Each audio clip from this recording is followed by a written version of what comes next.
Assalamualaikum warahmatullahi wabarakatuh. Halo semuanya. Kali ini saya akan membahas tentang 3 aspek karya sastra. Di dalam karya sastra terdapat 3 aspek, yakni sejarah sastra, kritik sastra, dan teori sastra. Yang pertama ada sejarah sastra. Sejarah sastra ialah ilmu yang mempelajari tentang perkembangan sastra secara kronologis dari waktu ke waktu, seperti mempelajari ciri-ciri karya sastra dan peristiwa-peristiwa yang terjadi di seputar masalah sastra. Yang kedua ada kritik sastra. Kritik sastra ialah salah satu cabang ilmu sastra untuk menghakimi suatu karya sastra dengan cara menilai dan mempertimbangkan karya sastra tersebut. Kritik sastra berfungsi untuk mengkaji dan menafsirkan karya sastra secara lebih luas. Dan yang ketiga ada teori sastra. Teori sastra terbagi dalam 2 kata, yakni teori dan sastra.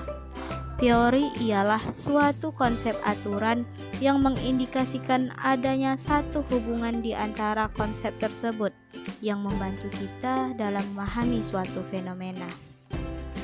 Kemudian ada kata sastra. Sastra berasal dari kata susastra yang berarti tulisan yang baik. Kata sastra juga merupakan kata serapan yang diambil dari bahasa Sanskerta, yaitu sastra.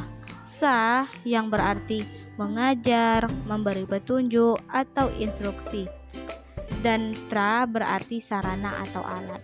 Jadi dapat disimpulkan bahwa sastra ialah sarana atau alat untuk mengajar, buku petunjuk, buku instruksi, atau pengajaran.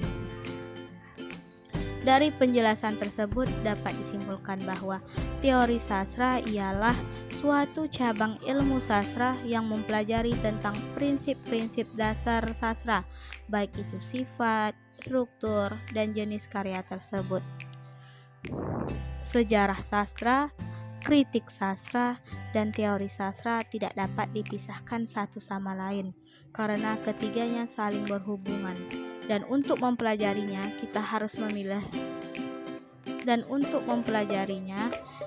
harus memilah sudut pandang yang mendasar. Setelah kita membahas tentang 3 aspek karya sastra, sekarang saya akan membahas tentang unsur pembangun karya sastra. Karya sastra dibangun oleh 2 unsur, yaitu pertama ada unsur estetika. Unsur estetika merupakan keindahan yang ditampilkan oleh karya itu sendiri. Keindahan sastra didominasi oleh gaya bahasa, yaitu dapat kita lihat pada diksi, lirik, dan lainnya. Yang kedua ada unsur etika. Nilai etika dalam sebuah karya sastra berisi tentang moral, seperti amanat, sopan santun, serta penggunaan bahasa-bahasa yang halus. Kemudian ada cara menikmati karya sastra.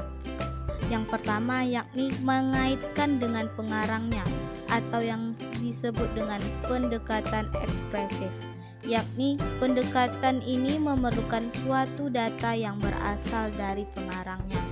Yang kedua yaitu tidak mengaitkan dengan pengarangnya atau yang lebih dikenal dengan pendekatan objektif, yakni pendekatan ini melihat karya sastra itu bersifat otonom dengan melihat detail struktur karya sastra. Yang ketiga yaitu mengaitkan dengan masyarakat pembacanya atau yang disebut dengan pendekatan mimetik, yakni pendekatan yang memandang adanya hubungan karya sastra terhadap masyarakat pembacanya. Dan yang terakhir ada mengaitkan karya sastra dengan peminatnya atau yang disebut pendekatan pragmatik, yakni pendekatan yang memandang karya sastra sebagai sarana untuk menyampaikan tujuan tertentu kepada pembacanya. Baiklah, itu saja yang dapat saya sampaikan. Wassalamualaikum warahmatullahi wabarakatuh.